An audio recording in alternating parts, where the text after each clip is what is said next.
Right, croeso nôl i'r sianel Jed sydd yma. What is happening? Siwr ma bethau. Wir. Siwr ma bethau dy ti. Ti'n iawn boi? Da iawn ti. Na'r fel allwch gweld rhwng fan hyn, ti'n mo? Be chi feddwl? Eitha dda. Ti'n mo, fi yn gwybod sut i newid lle. Ti'n mo? Sut i wneud yn mwy... nadoligedd. Gôn, fi le gôn, twel. Gôn. Mi na nadw. Da mi na na.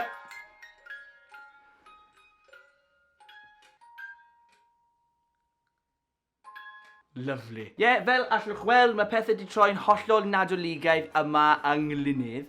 A o'n i'n meddwl, ar ôl wneud y fideo diwethaf, o'n i'n mynd i cario mlaen yr un ffasiwn, ti'n mo? A cadw'r nadoligaidd spirit yn fyw. Pwy sy'n ysgrifennu'r sgript yma? Fi wedi bod yn edrych allan am ffilmau neu raglenni da sydd yn dod allan eleni ar gyfer Nadolig. Achos mae pawb yn licor clasuron ydyn nhw. Mae dy ti'r Grinch. I believe I'm here to accept an award of some kind. And the child. It mentioned a check. Mae dy ti Elf.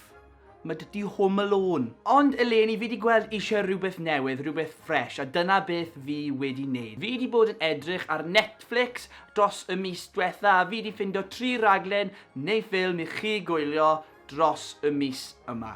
Diolch yn fawr iawn i pawb sydd wedi wneud e'n barod. Please, os wyt ti heb, gwasgu'r bwtwm tanysgrifiad, hefyd hoffi'r fideo yma. Diolch yn fawr am eich cefnogaeth mor belled. Rhif 1! Nawr un yma yn raglen. Raglen clasic rom-com Nadolig. Maen ni gyd wedi gweld e o'r blaen. Ond gwahaniaeth efo'r 8 episod yma, maen nhw'n werth i wylio. Enw'r raglen yma yw Dash a Lily. Mae'r cyfres yma yn cael ei sefydlu yn Efrog Newydd. Mae'r nostalgia nadoligaidd yn bwrw chi syth ar draws y wyneb. A mae fe'n gret. Mae'r raglen yn dilyn bachgen Grinchy type o'r enw Dash sydd ddim yn fan mawr o amser yma'r flwyddyn yn y pennod cyntaf. Ond wrth iddo ffindio notebook coch allan o lle yn secsiwn y llyfrgell, mae pethau newid. In steps Lily. Yn y llyfr coch, mae Lily wedi rhoi cyfarwyddiadau lawr i unrhyw un sy'n pigo fe lan. A'r person yna yw Dash. Mae'r ddau yn chwarae'r gêm yma gan ysgrifennu nôl ymlaen a gadael y llyfr yn mannau gwahanol i'r person arall pigo fe lan.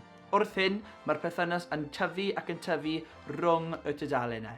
Mae'r prif cymeriadau yn da iawn, mae'r actorion yn gwych, a maen nhw'n rili cario'r stori ac yn gyrru'r holl peth, ond hefyd, mae'r cymeriadau arall a'r cast i gyd yn rili da efo personoliaeth, hwyl ac yn denu chi fewn. Nawr, allwch chi ddadle fod yn bach yn cheesy, ond mae rai weithiau, ti eisiau bach o gaws.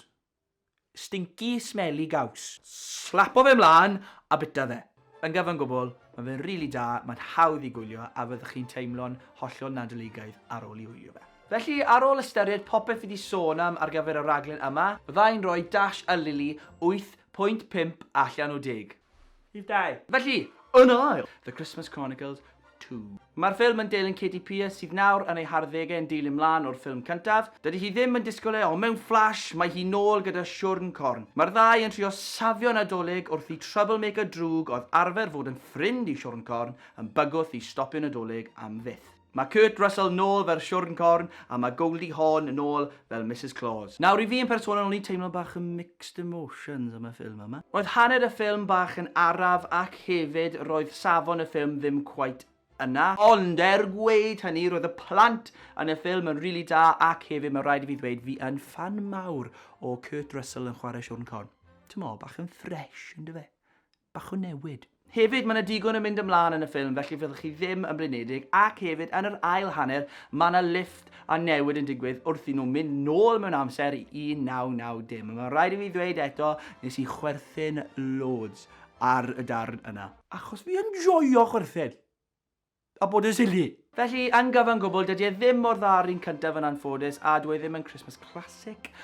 Ond, ddweud hynny, mae fe'n neud y job o ran Christmas spirit ac hefyd mae fe'n digon o adloniant i unrhyw un i wylio. Felly, fyddai'n rhoi 6.5 allan o 10. Ac yn olaf, rhif 3. Nawr hwn i fi, guys, yw'r must watch allan o'r 3 fi wedi sôn am heddi. Ffilm sioe gerdd newydd ar Netflix o'r enw Jingle Jangle A Christmas Journey. Plot y ffilm yn dilyn dyn o'r enw Jeronicus Jangle sydd yn cael ei chwarae gan Forrest Whitaker. Dyfeisiwr teganau gorau'r byd. Mae e'n chreu dol fach sydd yn gallu siarad ac symud.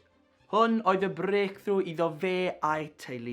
Ond wrth iddo fynd off i dathlu gyda'i teulu, mae Apprentice Gustafan yn dwyn y dol a'i llyfr llawn dyfeisiadau a teganau. Mae fe yn llwyddiannus.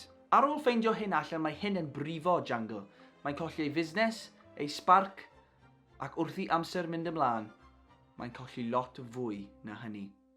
Ond 30 mlynedd ymhellach, mae ferch fach wedi cael ferch ei hun. Wrth iddo hi dod nôl mewn i bywyd Jangle, mae hi'n trio dod nôl ar sparc ac hefyd creu Jangle, y dyfeisiwr teganau gorau'r byd, unwaith eto. Mae'n really cool a mae'n really dda. Mae'r actorion yn gwych, mae'r safon y canu, y ddawnsio a'r caneuon yn gyfan gwbl yn dda iawn. Nawr, rhaid i fi ddweud, fi yn cael Greatest Showman vibes wrth gwylio hwn, felly os wyt ti'n licio The Greatest Showman, fyddwch chi bendant yn licio hwn. Ladies and gentlemen, this is the moment you waited for.